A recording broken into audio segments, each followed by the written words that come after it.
In considering buying shares in a company that's moved its production overseas, I had to do some research, and I've decided to invest my dollars in a company that remains in America.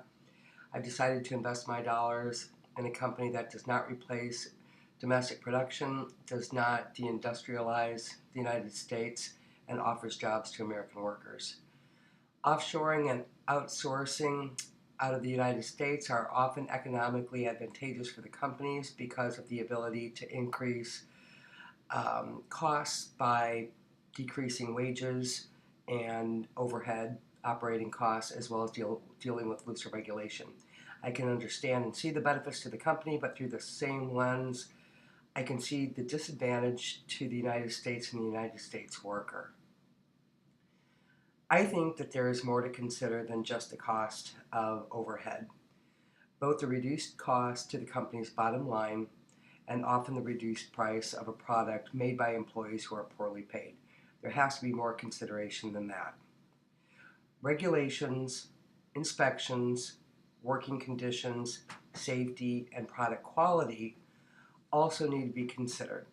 And I've considered these things in answering the question that you have asked of us this week.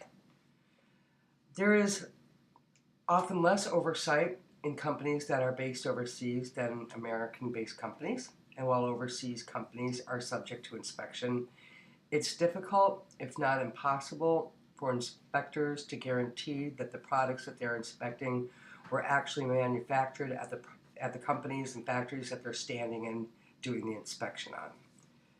Walmart has a really, really good example of that. Walmart certainly has overseas companies that do go through inspection and certification processes, but they also have, it's been found that there are rogue companies that make some of their products, and that those products end up in the certified plant come inspection time.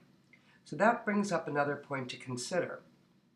It isn't just the workers that suffer, but the American consumer suffers as well, because they end up not buying quality goods produced in a factory that has been inspected for many things, to include safety of the product that they are manufacturing. Even if products are made in a company that is subject to and undergoes inspection and certification, these systems are often very flawed. They're often hurried, sometimes a check-the-box kind of inspection, and if discrepancies are noted, they could take forever to address, if they are ever addressed at all, and follow-up may or may not happen. Working conditions and safety are far different in many overseas companies than in American-based companies.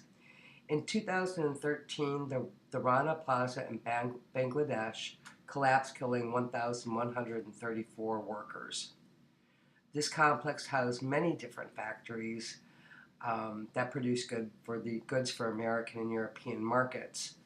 And it was discovered after the collapse that the top 4 floors of the plaza were built illegally without permits.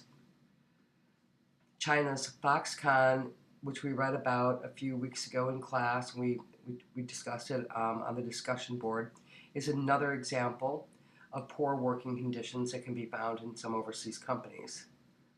Foxconn is the single largest employer in mainland China. They hire over 1 million workers. Foxconn is where the Apple iPhone is manufactured. They also produce for Sony, Nintendo, and Hewlett-Packard, as well as others. Mass suicides at Foxconn in 2010 brought the working conditions of Foxconn to light.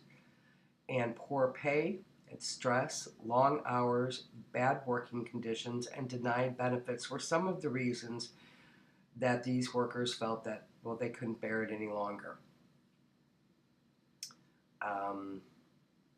The answer, it seems, Foxconn's answer to these mass suicides was to make their employees sign pledges that they wouldn't kill themselves. And then they put netting around the towers where these employees were throwing themselves off to end their lives. When these events and catastrophic events happen like this, they do make the news and the brand does suffer. That's often their primary concern, but that doesn't seem to be enough. Americans have short memories.